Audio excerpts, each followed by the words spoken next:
뭐가 빠져 있었죠? 예수님과의 관계가 빠져 있었어요. 그죠? 너무 웃긴 코미디가 펼쳐지고 있는 겁니다. 음악 열심히 하고 있는데 예수님하고 관계가 없어요. 신랑이 왔는데 단식하고 있어. 그러면서 막 열심히 하면서 예수님한테 막 뭐라 그러고 있습니다. 이 관계가 빠진 열심함이 얼마나 코미디가 되고 얼마나 교만해지기도 하고 엉뚱해지는지를 아주 여실히 보여주고 있는 장면이죠. 그죠? 그래서 우리의 열심함, 그러니까 여러분의 기도, 봉사, 모든 것이 집에서조차도요. 어디에서나 뭔가의 열정은 항상 뭐와 관계가 있어야 된다. 예수님과의 관계가 깊숙이 들어가 있어야 한다.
블로그? 브이로그? 브이로그. 나 근데 틈틈이 봐 너의 유튜브. 쇼브. 유튜브에? 쇼브. 응. 누나한테 뭘 안 해줬어.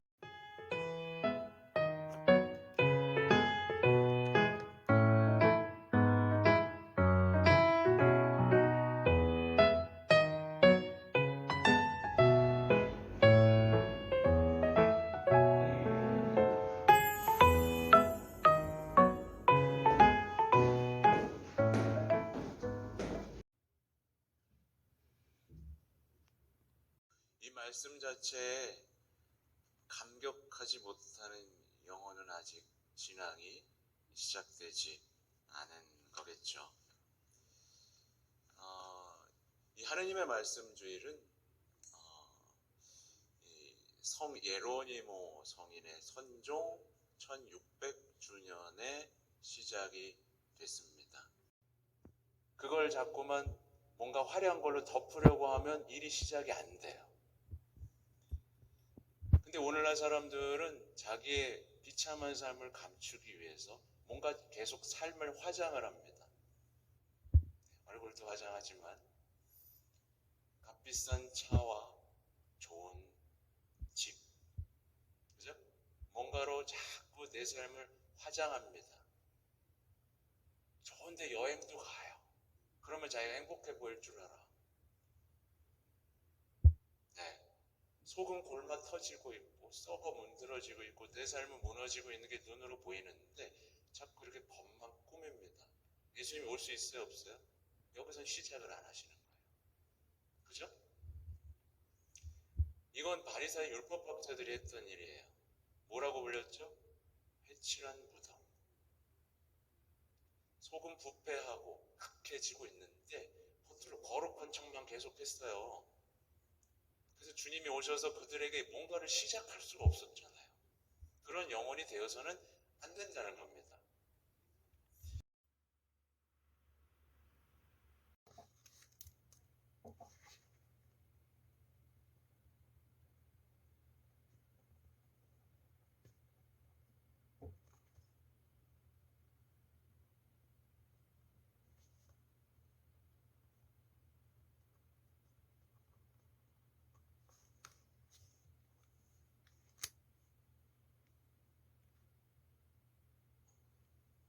그렇게 살아서 뭐하니?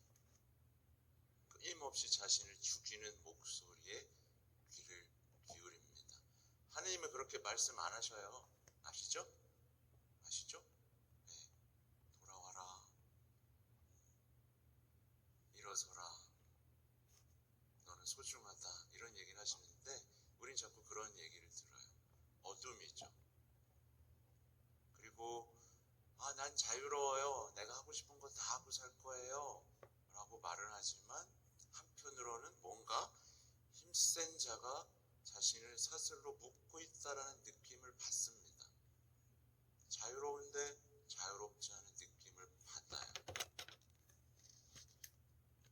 내 삶의 주인은 난데 뭔가 내가 주인이 아닌 것 같다라는 느낌을 받습니다. 왜냐하면 내가 원하는 대로 다 하려고 그랬는데 정작 원하는 대로 못하고 있는 자신과 마주하기 때문이죠.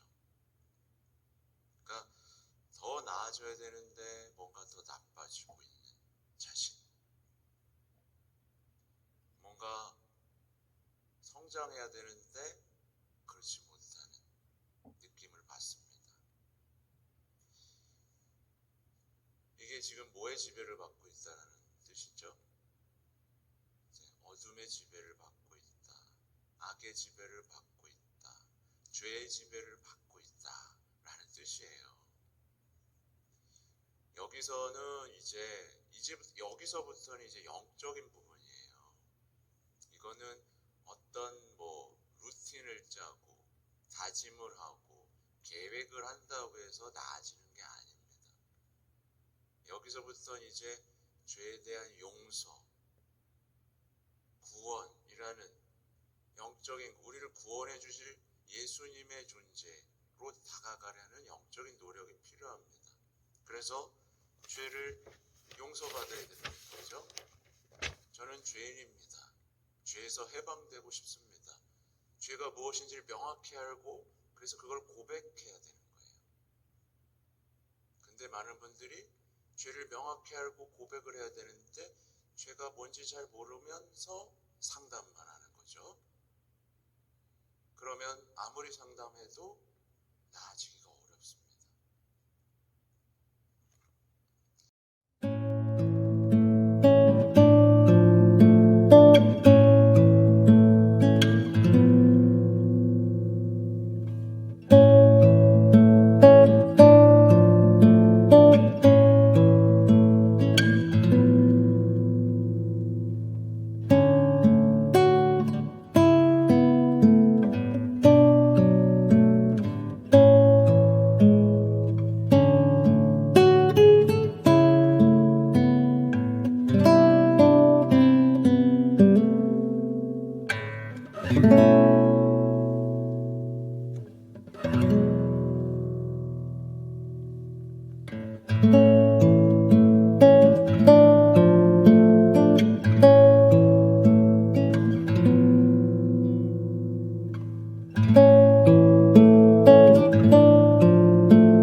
제가 오늘 이제 복음을 보면서 느낀 게 뭐냐면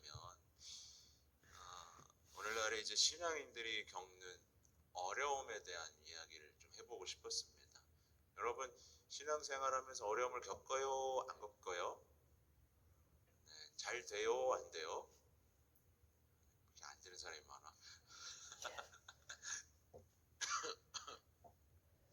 어려움이 되는 그 핵심에는 조금 어려운 얘기일 수도 있지만, 그러니까 예수님이 하느님이면서 사람이시잖아요, 그죠?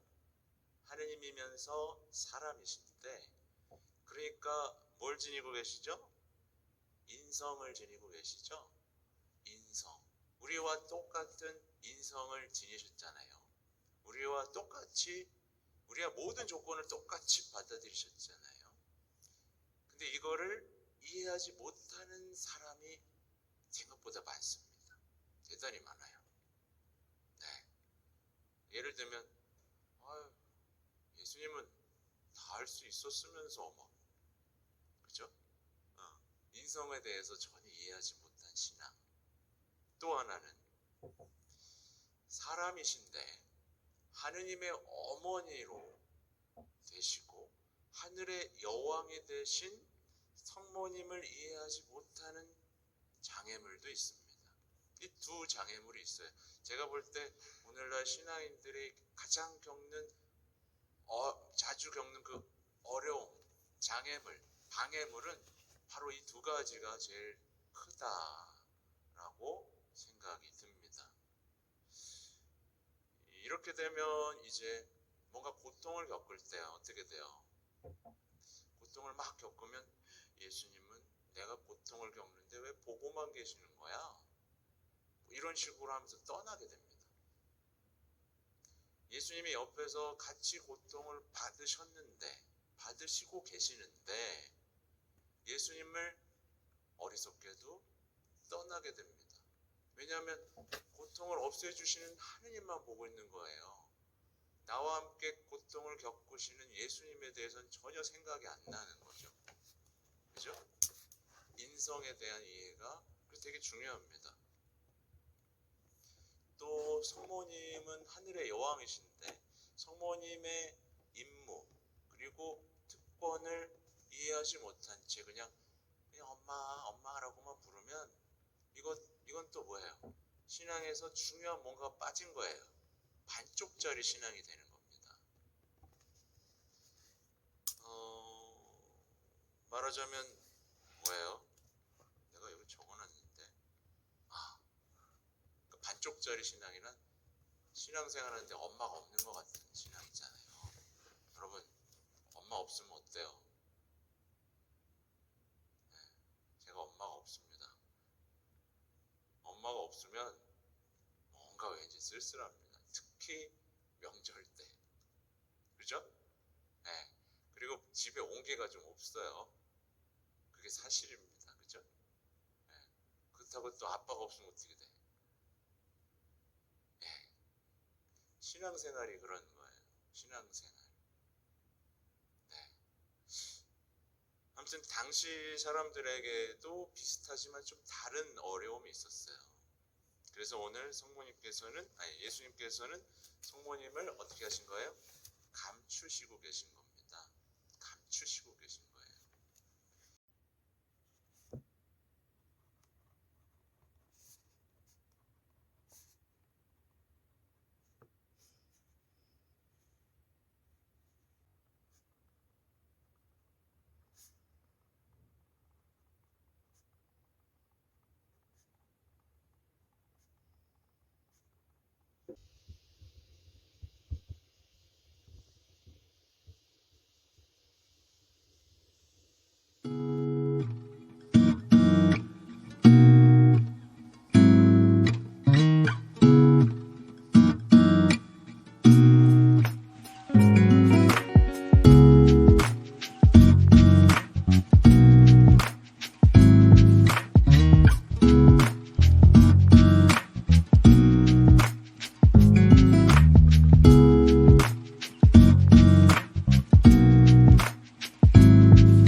가장 중요한 건 한 사람의 영혼을 구원할 때 그것이 얼마나 값진 일인지를 보여주십니다. 예수님 한 사람의 영혼을 구원하기 위해 돼지떼 2,000마리쯤은 아무것도 아닙니다. 사람들은 아까워하겠죠. 돼지떼를 그렇게, 그럼 돼지고기를 몇 년 동안 먹을 수 있는데, 웃으라고 한 얘기입니다, 이건. 그러니까 여러분, 돼지떼가 중요해요? 한 사람의 영혼이 중요해요? 한 사람의 영혼이 중요해요. 한 사람의 영혼을 구원하는 게 이렇게 값진 일입니다. 여러분 한 사람을 구원하려고 예수님이 목숨을 바쳤어요. 영혼을 구원하는 일은 그만큼 중요한 일입니다.